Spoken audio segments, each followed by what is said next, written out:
You've been told they're safe. You've been told they're necessary. You've been told that without them, your health could spiral out of control.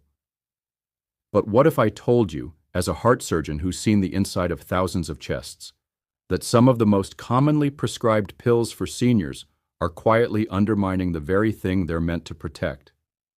That they're chipping away at the strength, rhythm, and resilience of your heart, without you ever feeling it until it's too late? Today, I'm going to reveal the truth about these medications, the ones that nearly every senior I treat has sitting in their pill box, and the reason I'm warning my patients to ask questions before swallowing another dose. Stay with me, because by the end of this, you may never look at your daily prescriptions the same way again. Our source for proven senior health guidance has always been clear on one thing. While medication can save lives, it can also silently erode health when prescribed without the bigger picture in mind.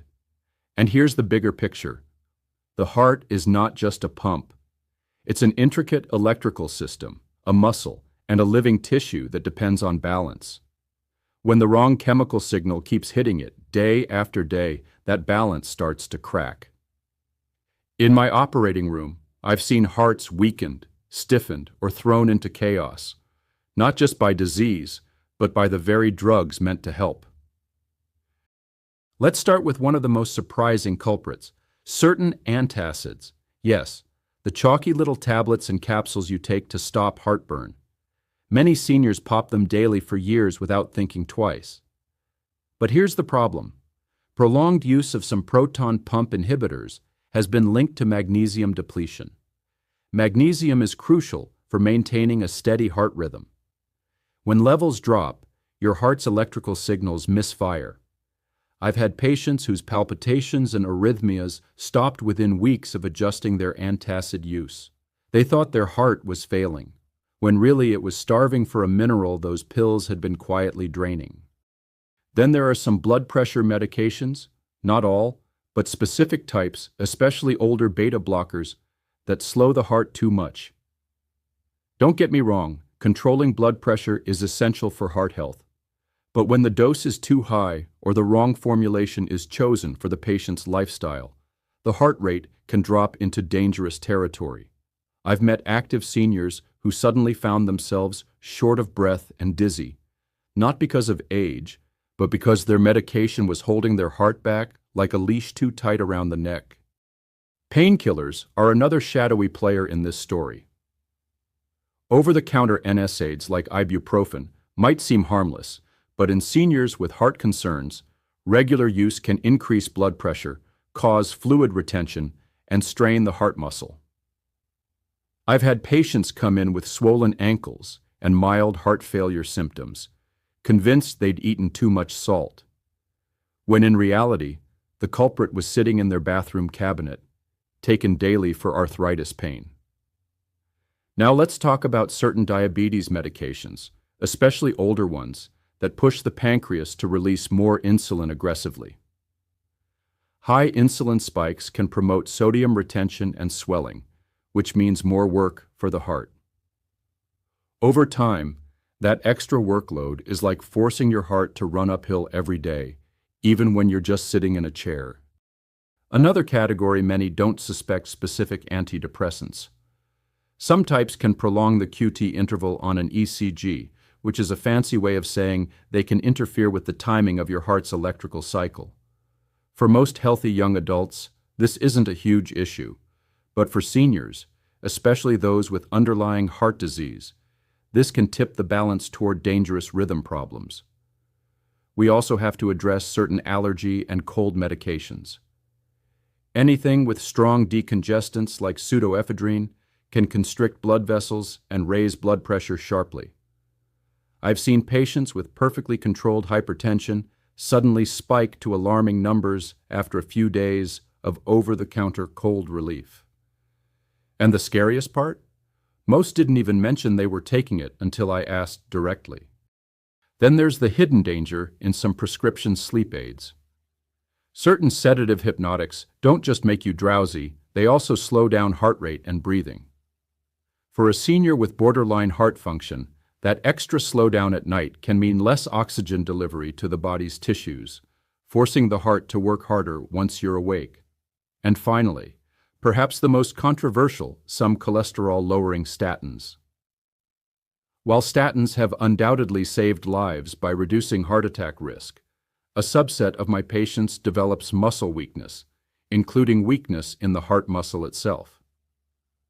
The damage is rare, but when it happens, it's often dismissed as getting older, until the symptoms become too hard to ignore.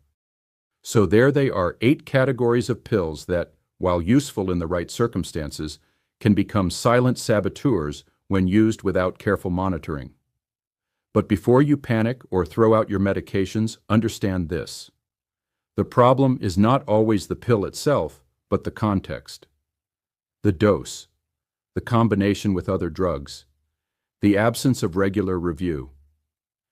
I remember one patient, a retired teacher named Walter, who came to me convinced his heart was failing. He was on 4 of the medications I've just mentioned. After carefully working with his primary care physician to adjust, remove, and substitute some of them, his energy returned, his swelling went down, and his heart function improved. The transformation wasn't because of a miracle cure, it was because we stopped the silent damage. The reason these dangers fly under the radar is because the symptoms can be so subtle at first. Fatigue, lightheadedness, mild swelling, changes in sleep. They're easy to chalk up to aging. But the heart doesn't age that quickly, without a reason. Medications can push it faster down the slope, and most people don't realize they're on that slope until they're halfway down. This is why I urge my patients to review every single pill they take at least twice a year with a doctor who knows their cardiac history. I also encourage them to ask 3 critical questions. Do I still need this? Is the dose still right for me? And are there safer alternatives now? Medicine evolves. The pill you started 10 years ago might no longer be the best choice for your heart today. Now, I'm not here to scare you into quitting your medication. That's dangerous. Stopping certain drugs suddenly can be life-threatening. What I am here to do is wake you up to the reality that even common, familiar pills have the power to harm when they're not continually reassessed. The pharmaceutical world moves fast, but sometimes prescriptions don't. They just sit there, refilled month after month, year after year, while your body changes. It's also important to understand that the interaction between these pills can magnify risks. A mild heart rate drop from a beta blocker might be fine alone, but combined with a sedative, it can slow your circulation dangerously. A small increase in blood pressure from an NSAID might not seem critical, but add it to a decongestant, and suddenly you're in hypertensive crisis. The combinations can be more dangerous than the individual drugs. I've been in the operating room with hearts that had become stiff and weak, not because of a single catastrophic event, but because of years of tiny hits. A little extra fluid here, a little oxygen shortage there, a rhythm disturbance brushed off as nothing. The common thread? Long-term medication use without careful balance. So what can you do right now? The first step is awareness. Know what you're taking and why. Keep a written list of every medication, including over-the-counter and supplements, and bring it to every appointment. The second step is conversation. A respectful but firm question to your doctor. Is this still the best choice for me? Can be the spark that prevents a silent decline. And finally, support your heart in every other way you can. Medications are just one piece of the puzzle. Diet, movement, stress management, and regular checkups all play a role in giving your heart the resilience to withstand the years ahead. The heart is an incredible organ. It can recover from tremendous stress if given the right conditions.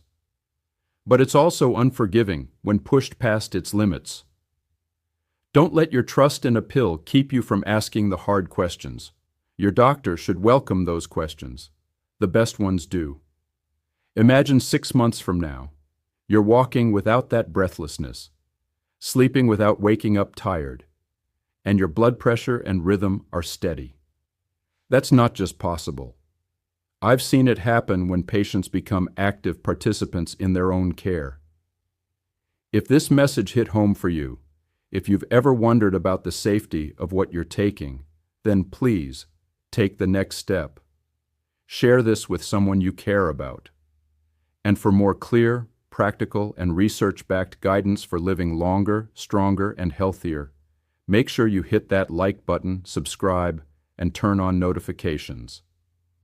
That way, you'll never miss the strategies that could truly protect your heart. Take antacids, for example.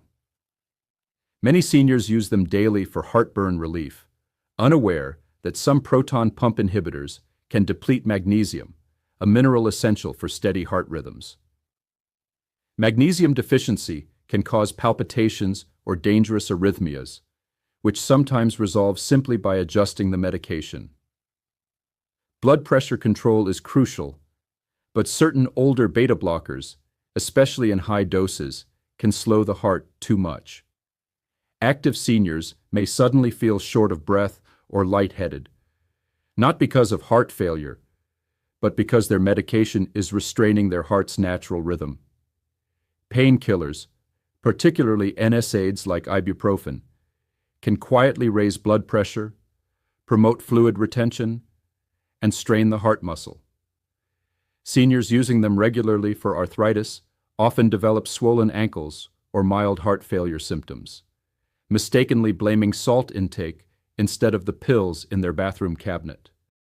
Some older diabetes drugs drive the pancreas to release insulin aggressively, which can cause sodium retention and swelling.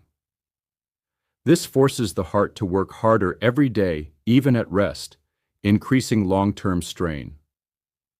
Certain antidepressants can disrupt the heart's electrical timing, prolonging the QT interval and increasing the risk of dangerous rhythm disturbances, a subtle but serious concern for seniors with underlying heart issues. Similarly, decongestants and over-the-counter cold and allergy medications can sharply raise blood pressure, potentially triggering a crisis in those with well-controlled hypertension. Prescription sleep aids also carry hidden risks. Beyond causing drowsiness, some slow heart rate and breathing at night, reducing oxygen delivery to tissues. In seniors with borderline heart function, this nightly slowdown can create extra strain once the day begins.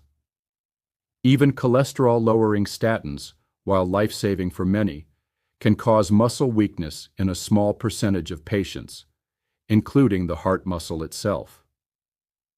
The effect is rare, but when it happens, it's often brushed off as simply getting older. The common thread among these medications isn't that they're inherently bad, many are vital in the right context, but that their risks increase when they're prescribed and refilled without periodic reassessment. Over time, the body changes, but prescriptions often stay the same. Combinations can magnify dangers.